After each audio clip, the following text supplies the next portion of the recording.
Hello everyone, welcome to my channel. This is Shalu Jain. आज जो है मैं आपके लिए सीडीपी का बहुत ही इम्पोर्टेंट टॉपिक लेकर आई हूँ, जेरोम ब्रूनर की थ्योरी। जो ये जेरोम ब्रूनर की थ्योरी है, इससे डेफिनेटली जो है एचटेट में क्वेश्चन बनता ही बनता है। तो बिना टाइम को वेस्ट किए हुए स्टार्ट करते हैं हम अपनी थ्योरी को। तो जो जेरोम ब्रूनर थे वो कौन थे? सबसे पहले तो हमें ये पता होना चाहिए कि जो ये ब्रूनर है ये थे कौन।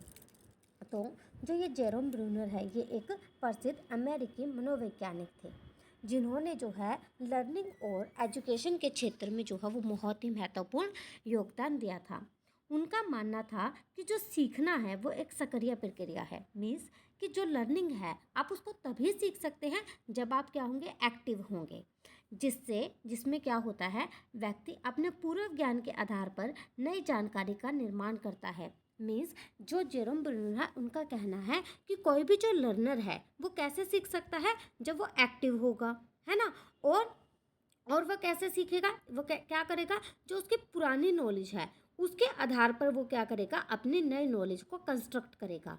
मतलब जैसे मान लो आपको ये पता है बाघ है, चीता है, शेर है, ठीक है। तो आपकी पुरानी नॉलेज ये थी कि बाघ, चीता, शेर। आपने नई नॉलेज कैसे कंस्ट्रक्ट की कि जो बाघ, चीता, शेर है ये सारे क्या हैं, मांसाहारी हैं। तो पुरानी नॉलेज के आधार पर हमने क्या किया, नई नॉलेज को कंस्ट्रक्ट कर लिया।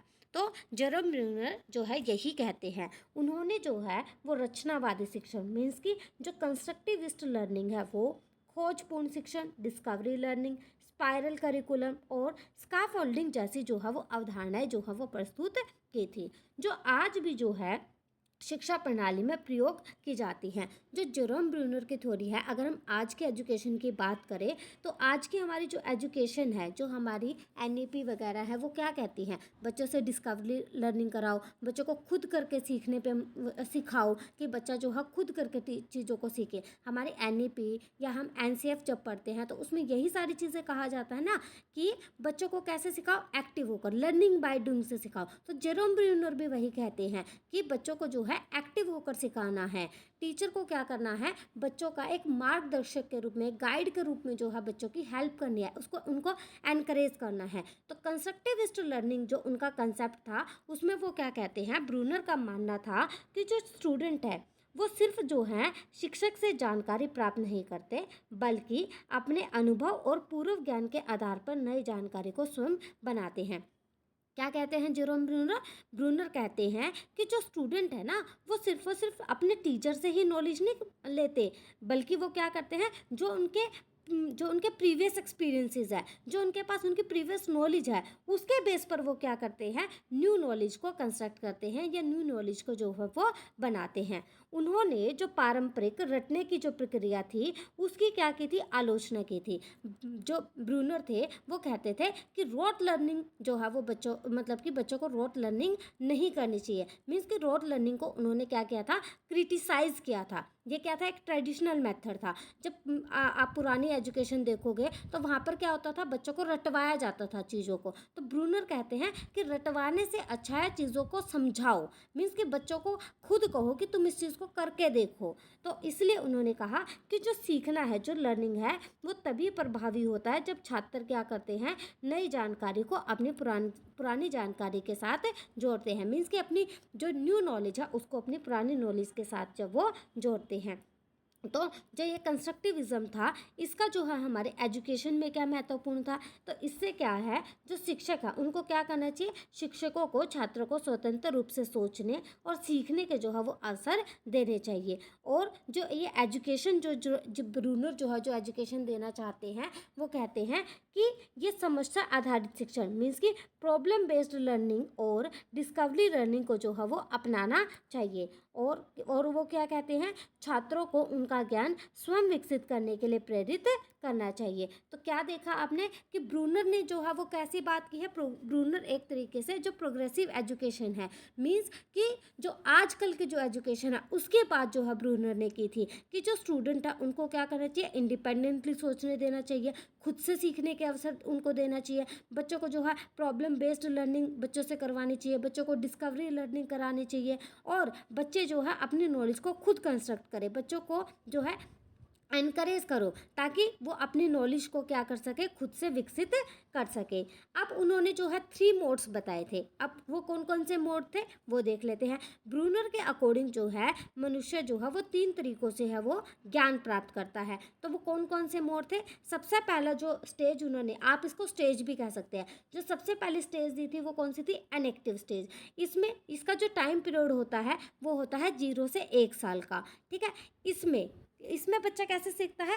इसमें जो बच्चा है वो वस्तुओं को छूकर और पकड़कर समझता है। कि बच्चे कैसे सीखेंगे?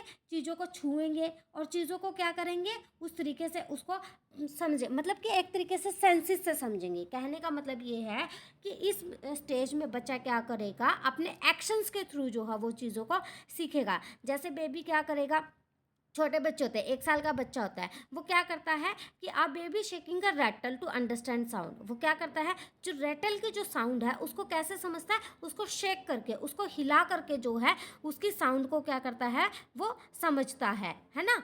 तो इससे क्या होता है, बच्चे अपने सेंसेस का यूज़ करते हैं। तो आप ये भी कह सकते हो कि जो ये ब्रूनर का जो ये इनएक्टिव स्टेज है ना, ये प्याजे की कहीं ना कहीं जो सेंसरी मोटर स्टेज है उससे क्या है, मिलता जुलता है। तो अब जो नेक्स्ट आती है, नेक्स्ट स्टेज आती है हमारी आइकॉनिक स्टेज। जो ये आइकॉनिक स्टेज होती है, इसका जो टाइम पीरियड जो ब्रूनर ने बताया था वो बताया था 1 से 6 साल के जो बच्चे होते हैं वो इसके अंतर्गत आते हैं। इस स्टेज पर ब्रूनर क्या कहते हैं? ब्रूनर कहते हैं कि जब बच्चा 1 से 6 साल के बीच में जाता है तो उनको क्या है, बच्चों को चित्रों के माध्यम से और चीज़ों को दिखा के जो है उनको पहचानना सिखाना चाहिए। जैसे कि कार की तस्वीर को देखकर उनको पहचानने के लिए कहें, या पेड़ की छवि को देखकर उनको पहचानने के लिए कहें। तो मीन्स क्या करना है, हमें कोई भी चीज़, किसी भी चीज़ का उनके सामने एक मॉडल जो है वो प्रस्तुत करना है ना। तो इससे बच्चा क्या होगा, इससे बच्चा उन चीज़ों को ईजिली समझ पाएगा। तो इससे बच्चों में क्या होएगी, एक रिकॉग्निशन पावर इंक्रीज होएगी। तो बच्चे बच्चे जो है जब चीज़ों को रिकॉग्नाइज करेंगे तो वो चीज़ जो है लंबे टाइम तक उनके माइंड में रहेगी। नेक्स्ट स्टेज और लास्ट स्टेज, नेक्स्ट स्टेज कौन सी थी? Symbolic stage. सिंबॉलिक स्टेज का जो टाइम पीरियड था, इसमें जो बच्चे उन्होंने लिए थे वो 7 वर्ष से ऊपर के बच्चे जो हैं लिए थे। इसमें जो बच्चा होता है वो क्या करता है, चीज़ों को शब्दों के माध्यम से, भाषाओं के माध्यम से और संख्याओं के माध्यम से जो है वो सीखता है। कैसे? बच्चा किनसे सीखता है? शब्दों के माध्यम से, संख्याओं के माध्यम से और भाषाओं के माध्यम से, या आप ऐसे भी कह सकते हो कि सिंबल्स के माध्यम से जो है बच्चा सीखता है। सिंबल्स कहाँ यूज़ होते हैं? मैथ्स में यूज़ होते हैं। मान लो कि मैथ्स के जो फॉर्मूले हैं बच्चों को समझाने हैं तो उसके लिए क्या चाहिए? सिंबल्स चाहिए ना। तो ये जो स्टेज है इसमें बच्चा जो है सिंबल्स के थ्रू चीज़ों को सीखना जो है वो शुरू कर देता है।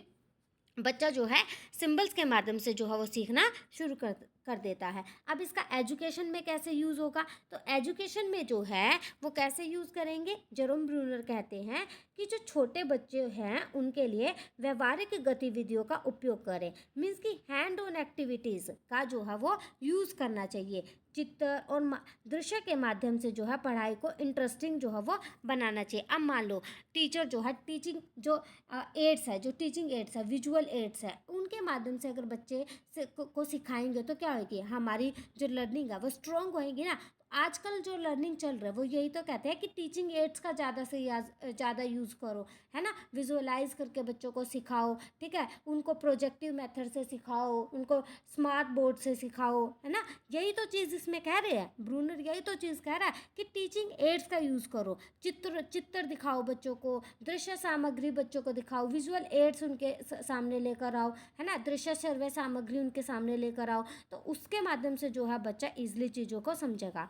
और बड़े बच्चों के लिए क्या कहते हैं? बड़े बच्चों के लिए जैसे भाषा और गणितीय प्रतीकों का जो है वो अधिक से अधिक उपयोग करना चाहिए।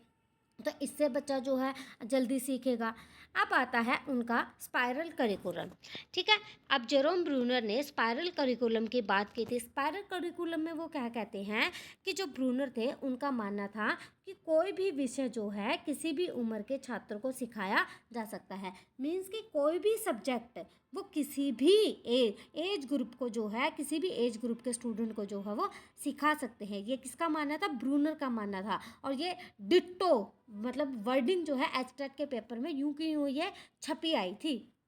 ठीक है। तो ब्रूनर का क्या मानना था कि कोई भी सब्जेक्ट किसी भी एज ग्रुप में उनको स्टूडेंट्स को सिखाया जा सकता है, यदि हम उसको सिखाने का तरीका क्या होना चाहिए, यदि उसे जो है वो सरल से जटिल रूप में प्रस्तुत किया जाए। मीन्स कि पहले क्या किया जाए, इजी चीज़ों को सिखाया जाए, इजी से फिर क्या करेंगे, मॉडरेट चीज़ों पे आएंगे, मॉडरेट से फिर क्या आएंगे, थोड़े टफ लेवल पर जाएंगे। तो जब इजी चीज़ें, मीन्स कि एक तरीके से इन्होंने एक इंडक्टिव मेथड को यूज़ कर लिया। इंडक्टिव मेथड में क्या होता है कि पहले क्या करते हैं, जो चीज़ बच्चे को पता है पहले उस चीज़ के बारे में सिखाते हैं, फिर धीरे धीरे हम क्या करते हैं, उस चीज़ का लेवल बढ़ाते हैं। तो यहाँ पर ब्रूनर जो है सेम वही चीज़ कहना चाहते हैं कि पहले जो है बच्चों को सरल चीज़ें सिखाओ, ठीक है, फिर उसको जटिल। जैसे मान लो अब छोटे बच्चे हैं, उनको हम क्या कहते हैं, जोड़ घटा या मल्टीपल डिवीज़न ऐसे सिखाते हैं। तो पहले हम क्या सिखाते हैं, जमा जमा या जोड़ एडिशन के जो सम है वो कैसे सिखाते हैं, वन का ऐड करना सिखा दिया, 2 3 को ऐड करना सिखा दिया। पहले सिंपल सिखाते हैं, फिर उसके बाद बोरो के सम्स लेते हैं, है ना। इस तरीके से जो हम उनका लेवल बढ़ाते चलते हैं। पहले ए 1 और 2 को ऐड करना सिखा दिया, फिर 1 1 3 4 को ऐड करना सिखा दिया, फिर बोरो वाले सम सिखा दिया। तो इस तरीके से क्या क्या, पहले हमने सिंपल चीज़ें सिखाई, फिर हम उनका क्या कर रहे हैं, लेवल जो है बढ़ाते जा रहे हैं। तो इस प्रक्रिया को जो है वो स्पाइरल करिकुलम या सर्पिल पाठ्यक्रम कहा जाता है, जिसमें जो है कोई भी विषय जो है वो क्या किया जाता है, बार बार पढ़ाया जाता है, लेकिन हर बार उसकी जो है वो जटिलता बढ़ाई जाती है। वही ना, जटिलता बढ़ाना मीन्स कि उसके लेवल को, उसकी कॉम्प्लेक्सिटी को जो है वो बढ़ाया जाता है। जब टीचर इसका यूज़ करेगा तो एजुकेशन में इसको कैसे यूज़ करना है, तो एजुकेशन में इसको यूज़ करने के लिए क्या करना पड़ेगा, किसी भी विषय को आसान स्तर से शुरू करके धीरे धीरे उसकी गहराई जो है वो बढ़ानी चाहिए। जैसे कि मैथ्स है, साइंस है और भाषा, लैंग्वेज जैसे जो सब्जेक्ट है उनको क्या करना चाहिए, बार बार जो है वो रिपीट करना चाहिए, क्योंकि रिपीटिशन से क्या होएगा, वो चीज़ें स्ट्रॉन्ग होएंगी, है ना। मैथ्स तो क्या कहता है, practice makes a man perfect. जब भी हम मैथ्स पढ़ते हैं या कुछ भी चीज़ है, मैथ्स लगा लो, साइंस लगा लो, कोई भी चीज़ है, जब हम उसकी रिपीट करेंगे, उसकी उस चीज़ों को प्रैक्टिस करेंगे, तभी तो हम उस चीज़ में हमारी परफेक्शन आएगी। तो वही चीज़ यहाँ पर कह रहे हैं ब्रूनर कि उस चीज़ को क्या करना है, बार बार दोहराना है। जब हम किसी चीज़ की रिपीटेशन करेंगे तो वो चीज़ क्या होगी, स्ट्रॉन्ग होती चली जाएगी। और क्या होगा, हर बार पढ़ाने पर जो है छात्र की समझ को नई चुनौतियों से जोड़ा जाना चाहिए। मीन्स कि जब भी हम स्टूडेंट को पढ़ाएं, अब मान लो हमने पहले इजी चीज़ पढ़ा दी, अब हमें थोड़ा सा उसके लिए लेवल को क्या करना है, इंक्रीज़ करना है। तो हम क्या करेंगे, उसके सामने थोड़े से न्यू चैलेंजेस लेकर आएंगे, है ना। तो न्यू चैलेंजेस से क्या होगा, बच्चे का इंटरेस्ट भी क्रिएट होएगा, उसको वो चीज़ ज़्यादा टफ नहीं लगेगी, तो वो इस तरीके से टफ चीज़ों को भी ईजिली समझ जाएगा। ठीक है। नेक्स्ट ये जो है, इन्होंने क्या दिया था, स्कैफोल्डिंग थ्योरी दी थी। स्कैफोल्डिंग की बात वैसे वाइगोत्स्की भी करते हैं। तो ब्रूनर ने क्या किया था, ब्रूनर ने जो वाइगोत्स्की के जेडपीडी से प्रेरणा लेकर स्कैफोल्डिंग की जो है वो अवधारणा दी थी। इसमें क्या करता है, शिक्षक शुरुआत में छात्रों को सपोर्ट प्रदान करते हैं, और फिर जब स्टूडेंट जो है वो आत्मनिर्भर हो जाते हैं, मीन्स कि जब खुद से चीज़ें करना सीख जाते हैं, तो यह सहायता जो है वो धीरे धीरे कम करती जाती है। स्कैफोल्डिंग में क्या होता है, एक तरीके से जो टीचर है वो क्या करता है, गाइड का काम करता है। स्कैफोल्डिंग का मीनिंग समझो पहले। स्कैफोल्डिंग का मीनिंग क्या है कि टीचर या कोई भी बड़ा, ठीक है, ज़रूरी है टीचर, कि कोई भी बड़ा जो है वो क्या करेगा, बच्चे के लिए एक गाइड का काम करेगा। ठीक है, शुरुआत में वो क्या करेगा, या कोई भी स्टूडेंट है उसको धीरे धीरे सपोर्ट करेगा। जब उसको ये लगने लग जाएगा कि अब स्टूडेंट जो है चीज़ों को खुद करना सीख रही है, अब उनका कॉन्फिडेंस जो है वो बिल्टअप हो रहा है, तो वो क्या करेंगे, इस सहायता को, जो वो हेल्प कर रहे हैं, जो वो गाइडेंस दे रहा है, उसको धीरे धीरे वो क्या कर देंगे, कम कर देंगे। तो इसका हम एजुकेशन में कैसे यूज़ करेंगे, कि इसको हम एजुकेशन में कठिन विषयों को छोटे भागों में बांट कर पढ़ाएंगे। मीन्स कि जो कॉम्प्लिकेटेड सब्जेक्ट है उसको हम क्या करेंगे, उसके छोटे छोटे पार्ट्स बना लेंगे, उससे हम बच्चों को पढ़ा सकते हैं। और शुरुआती स्तर पर क्या करेंगे, ज़्यादा हेल्प करेंगे बच्चों की, और फिर धीरे धीरे क्या कर देंगे, हम उस हेल्प को कम कर देंगे। पहले बच्चों को वैसे भी ज़्यादा हेल्प चाहिए होती है ना। अब मान लो आपको कोई चीज़ नहीं आती, तो आपको टीचर की ज़्यादा हेल्प चाहिए होगी ना, तभी आप उस चीज़ को सीख पाओगे। तो वही चीज़ है, पहले टीचर की ज़्यादा हेल्प की ज़रूरत होती है, बाद में जब टीचर को लगता है कि अब जो है बच्चे में इतना कॉन्फिडेंस आ गया है कि वो चीज़ें खुद कर सकता है, तो वो क्या करेगा, बच्चों को मोटिवेट करेगा और उस हेल्प को वो क्या करेगा, धीरे धीरे कम कर देगा। और इस स्टेज में क्या होता है कि छात्रों को जो है वो आत्मनिर्भर बनने के लिए जो है वो प्रेरित करना चाहिए। टीचर को जो है बच्चों को इंडिपेंडेंट होकर काम करने के लिए मोटिवेट करना चाहिए। और क्या कंसेप्ट दिया था, और डिस्कवरी लर्निंग का कंसेप्ट दिया था। डिस्कवरी लर्निंग में ब्रूनर ने किस बात पर जोर दिया कि ब्रूनर कहते हैं कि छात्रों को जो है वो स्वयं ज्ञान की खोज करने के अवसर मिलना चाहिए। मीन्स कि जो स्टूडेंट्स हैं, ब्रूनर कहते हैं कि जो स्टूडेंट्स हैं उनको खुद से सीखने के जो है वो अवसर प्रदान करने चाहिए। शिक्षक का काम जो है वो सिर्फ और सिर्फ क्या होना चाहिए, मार्गदर्शन जो देना होना चाहिए, ताकि जो स्टूडेंट है वो क्या कर सके, खुद से ही जो है कंक्लूज़न निकाल सके। इसका हम एजुकेशन में कैसे यूज़ कर सकते हैं, इसमें जो है समस्या आधारित शिक्षण को अपना सकते हैं। छात्रों को जो है प्रयोग करने और नए विचारों को जो है आजमाने के लिए प्रेरित कर सकते हैं, है ना। और क्लास में जो है वो डिस्कशन और डिबेट को जो है, तर्क वितर्क जो है वो उसको बढ़ावा दे सकते हैं। देखो क्या होगा, प्रॉब्लम बेस्ड लर्निंग होगी तो स्टूडेंट उसको करके सीखेगा, है। और जब बच्चे में नए नए विचार आएंगे तो उससे क्या होएगा, वो अपनी पुरानी नॉलेज को क्या कर पाएगा, नए नॉलेज से जोड़ेगा, तो क्या हो जाएगा, उसकी प्रॉब्लम सॉल्व होने में हेल्प होएगी। डिस्कशन करेंगे। जो बच्चे नहीं बोलते, कई बार क्या होता है कि कुछ बच्चे लिख नहीं पाते, वो बोल अच्छा लेते हैं, तो उससे हमें पता चलेगा कि उस बच्चे को नॉलेज कितनी है। तो डिस्कशन करना चाहिए, डिबेट को बढ़ावा देना चाहिए। तो ये जो है टीचिंग में जो है डिस्कवरी लर्निंग के इम्प्लीकेशंस थे। अब देख लेते हैं मोटिवेशन एंड क्यूरियोसिटी कैसे हेल्प करती है। तो ब्रूनर का मानना था कि छात्रों की जो है वो जिज्ञासा को बढ़ावा देना जो है बहुत ही ज़रूरी है। क्योंकि देखो अब क्या होता है, पहले क्या होता था कि जब स्टूडेंट क्लास में खड़े होते थे, वो कोई भी क्वेश्चन पूछते थे, टीचर क्या करता था, डांट डपट के उसको बिठा देता था, कहते बैठ जाओ चुपचाप, ऐसे करता था टीचर। तो बच्चे में जो क्यूरियोसिटी होती थी ना, वो दब जाते थे। बच्चा कुछ पूछना चाहता था, वो पूछ नहीं पाता था। तो ब्रूनर क्या कहते हैं कि बच्चों की क्यूरियोसिटी को बढ़ावा देना। जिस बच्चे में क्यूरियोसिटी होगी वो थोड़ा बहुत क्रिएटिव भी होगा, है ना। अब बच्चे में क्यूरियोसिटी को जब हम दबा देंगे तो वो उसमें दब्बूपन आ जाएगा, वो पूछना बंद कर देगा। तो बच्चे की क्यूरियोसिटी को क्या करना है, बढ़ाना है। जब उसकी क्यूरियोसिटी शांत हो जाएगी, है ना, तो बच्चा क्या करेगा, उस सब्जेक्ट में इंटरेस्ट लेना शुरू कर देगा और उसको वो क्या करेगा, नेचुरली उस चीज़ को सीखना शुरू कर देगा। तो यही जो है बात ब्रूनर कहते हैं कि यदि किसी विषय में रुचि लेते हैं छात्र, तो वे स्वाभाविक रूप से जो है उसको अधिक सीखते हैं। एजुकेशन में किसको कैसे यूज़ करना है कि छात्रों को जो है वो नई नई चीज़ें खोजने के लिए प्रोत्साहित करना चाहिए, उन्हें प्रश्न पूछने और स्वयं उत्तर खोजने के अवसर देने चाहिए। शिक्षक को जो है वो रोचक और शिक्षा को जो है वो क्या करना चाहिए, हमें इंटरेस्टिंग बनाना चाहिए, प्रासंगिक बनाना चाहिए, है ना। तो इस तरीके से जो है ब्रूनर की थ्योरी हमारी हेल्प करती है। ब्रूनर की जो है थ्योरी के एडवांटेजेस, और क्या क्या एडवांटेजेस है इसकी, तो ब्रूनर क्या कहते हैं, ब्रूनर जो है वो एक्टिव लर्निंग को बढ़ावा देने के लिए कहते हैं, है ना। तो इसमें क्या कहते हैं, छात्र जो है वो स्वयं सीखने की प्रक्रिया में शामिल होते हैं। और जब बच्चा क्या करेगा, स्वयं चीज़ों को सीखेगा, लर्निंग बाय डूइंग, जब चीज़ों को सीखेगा तो वो चीज़ें क्या है, लॉन्ग टाइम तक माइंड में रहेंगी। तो यही चीज़ वो कह रहे हैं कि दीर्घकालीन ज्ञान, लॉन्ग टर्म लर्निंग, कि नए और पुराने ज्ञान के बीच जो है जब हम संबंध बनाकर जब सीखते हैं तो जो वो लर्निंग होती है वो क्या होती है, अधिक प्रभावशाली होती है। उसके बाद क्रिएटिविटी, जब बच्चा जो है खोज प्रशिक्षण से छात्रों की सोचने और समस्या हल करने की क्षमता बढ़ती है तो उनमें क्या होगी, क्रिएटिविटी बढ़ेगी। बच्चा क्या होगा, इंडिपेंडेंट होगा। छात्र इससे क्या बनते हैं, स्टूडेंट इससे क्या बनते हैं, इंडिपेंडेंट बनते हैं और खुद से जो है सीखने में इंटरेस्ट भी लेते हैं, है ना।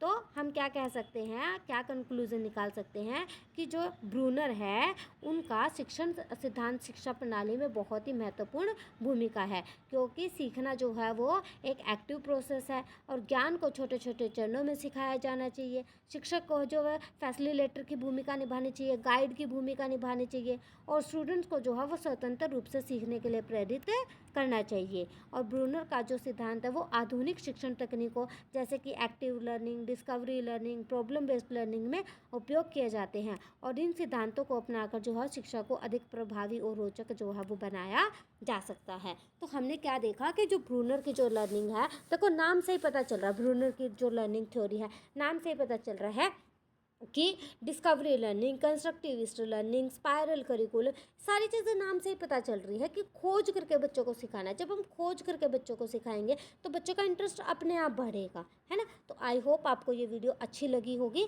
अगर आपको वीडियो अच्छी लगे तो लाइक ज़रूर करना, कमेंट सेक्शन में ज़रूर बताना और चैनल को सब्सक्राइब करना बिल्कुल भी मत भूलना, क्योंकि मैं आपके लिए जो भी कंटेंट लेकर आ रही हूँ ना, वो सारा का सारा जो है एग्ज़ाम बेस्ड है। मीन्स कि ऐसा आलतू फालतू इतनी मैं आपको जो मतलब थ्योरीज प्रोवाइड करा रही हूँ, है तो ये बहुत डिटेलिंग में, लेकिन मैं यहाँ पर सिर्फ उन्हीं की पॉइंट्स को रख रही हूँ जो पेपर में डिट्टो यूँ कहीं छपे आते हैं या जो आपको पेपर में मिलेंगे। मैं फालतू का नहीं लिख रही कि आप उसको पढ़ते रहो, क्योंकि बहुत बार बच्चों के पास टाइम नहीं होता इतना पढ़ने के लिए। कुछ बच्चे ऐसे हैं कि जो स्कूल भी जाते होंगे, मतलब कि पढ़ाने के लिए, कुछ टीचर्स भी हैं जो स्कूल में पढ़ाते हैं, कोई कहीं वर्किंग है ना, तो उनके पास इतना टाइम नहीं होता कि वो डिटेल में थ्योरी को समझे। तो इसीलिए जो है, जो मैं थ्योरीज लेकर आ रही हूँ, ये सिर्फ और सिर्फ इतनी ही लेकर आ रही हूँ कि ये आपके पेपर के पॉइंट ऑफ व्यू से सफिशेंट है कि अगर आपने इस थ्योरी को, इसके एक एक पॉइंट को अगर आपने पढ़ लिया तो आपका कोई भी क्वेश्चन जो है वो छूटेगा नहीं।